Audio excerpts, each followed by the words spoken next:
Parce que vous savez, Dieu est juste. Dieu est juste, mais parfois nous devons manifester la foi. Mais parfois nous devons lui démontrer que nous croyons en sa miséricorde, que nous croyons en sa justice, que nous croyons en sa fidélité. Dieu aime qu'on lui rappelle sa parole. Dieu aime qu'on lui rappelle qu'à la base, il est un Dieu juste. Dieu aime qu'on lui rappelle qu'en tant que des enfants de Dieu fidèles et intègres, nous ne devons pas subir l'injustice.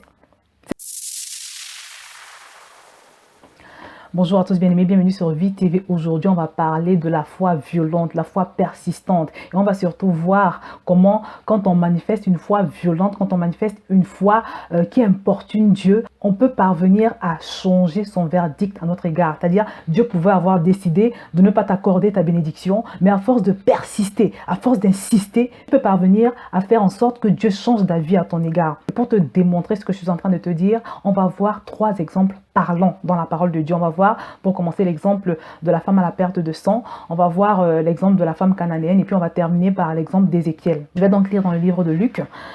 Or, il y avait une femme atteinte d'une perte de sang depuis 12 ans et qui avait dépensé tout son bien pour les médecins sans qu'aucun ait pu la guérir. Elle s'approcha par derrière et toucha le bord du vêtement de Jésus. Au même instant, la perte de sang s'arrêta. Et Jésus dit, « Qui m'a touché ?» Comme tous s'en défendaient, Pierre et ceux qui étaient avec lui dirent, « Maître, la foule t'entoure et te presse et tu dis qui m'a touché ?» Mais Jésus répondit, « Quelqu'un m'a touché, car j'ai connu qu'une force était sortie de moi. » La femme, se voyant découverte, vint toute tremblante se jeter à ses pieds et déclara devant tout le peuple pourquoi elle l'avait touché et comment elle avait été guérie à l'instant. Jésus lui dit, « Ma fille, ta foi t'a sauvée, va en paix. » Bien aimés, nous connaissons tous, je suppose, cette histoire de la femme à la perte de sang.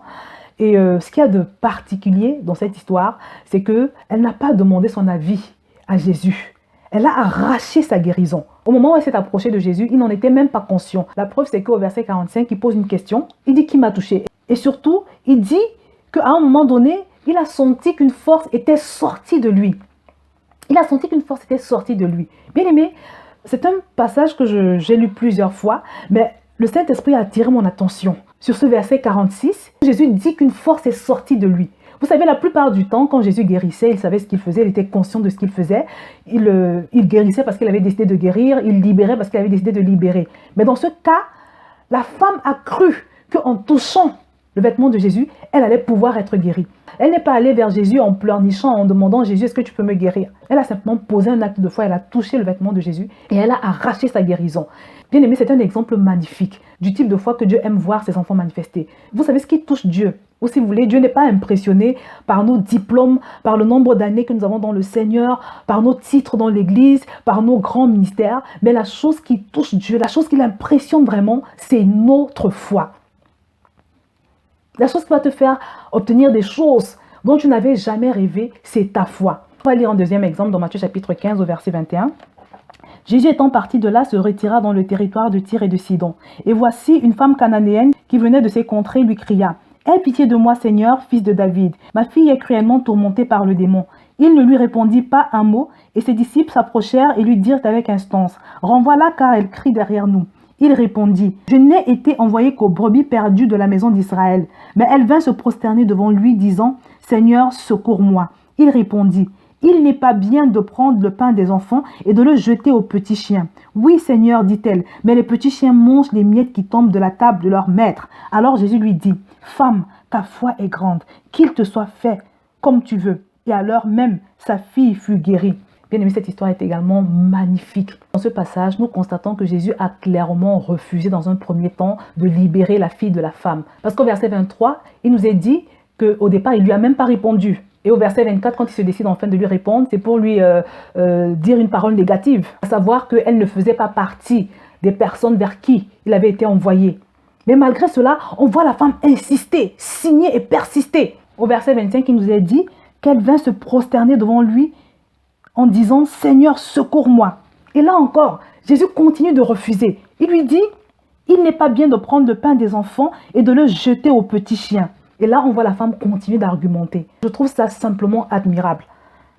Elle lui répond « Oui, Seigneur, dit-elle, mais les petits chiens mangent les miettes qui tombent de la table de leur maître. » Et quand elle a dit cette dernière phrase, Jésus n'a pu résister. Il lui a simplement répondu, femme, ta foi est grande, qu'il te soit fait comme tu veux. Bien aimé, ça c'est la puissance de la foi, ça c'est la puissance de la persistance, ça c'est la puissance qu'il y a à importuner Dieu, ça c'est la puissance qu'il y a à ne pas lâcher prise quand on prie. On va étudier un troisième cas qui est celui d'Ézéchias, à qui Dieu avait annoncé qu'il allait mourir, et on va voir comment aussi Ézéchias a argumenté, il a refusé ce verdict, et on va voir comment de la même façon Dieu a dû modifier la sentence de mort qu'il avait donnée à Ézéchias. On va donc le lire.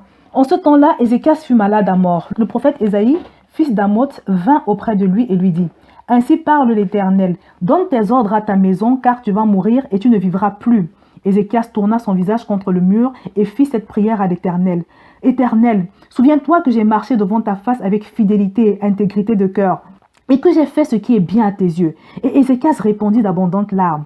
Ésaïe qui était sorti n'était pas encore dans la cour du milieu lorsque la parole de l'Éternel lui fut adressée en ces termes. « Retourne et dis à Ézéchias, chef de mon peuple, ainsi parle l'Éternel, le Dieu de David ton père. J'ai entendu ta prière, j'ai vu tes larmes. Voici, je te guérirai le 3e jour.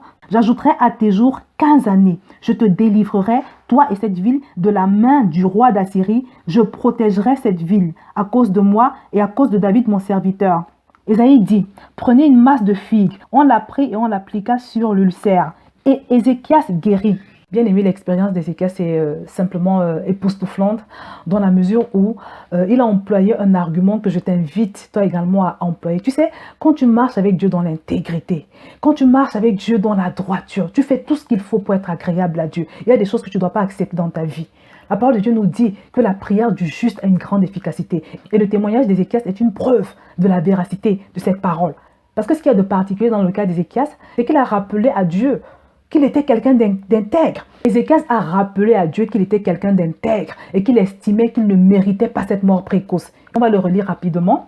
Je lis au verset 30. « Éternel, souviens-toi que j'ai marché devant ta face avec fidélité et intégrité de cœur et que j'ai fait ce qui est bien à tes yeux. » Et quand on lit ce passage, on voit que Dieu a été touché. Parce que vous savez, Dieu est juste.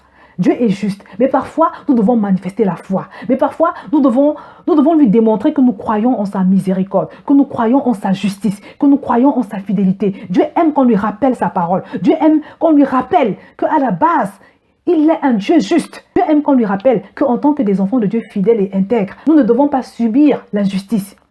C'est ce que Ézéchiel a fait. Et la parole de Dieu nous dit que là également, Dieu a changé d'avis à son égard. Et il a été guéri. Non seulement il a été guéri, mais Dieu lui a rajouté 15 années. N'était-ce pas une grosse victoire pour Ézéchias, mes bien-aimés? Mon frère, ma soeur, je ne sais pas par quoi tu passes en ce moment. Je ne sais pas quel est ce combat que tu mènes depuis des mois, peut-être depuis des années. Je voudrais t'inviter aujourd'hui à augmenter le niveau de ta foi. Parce que comme je le dis toujours, rien ne touche Dieu plus que la foi.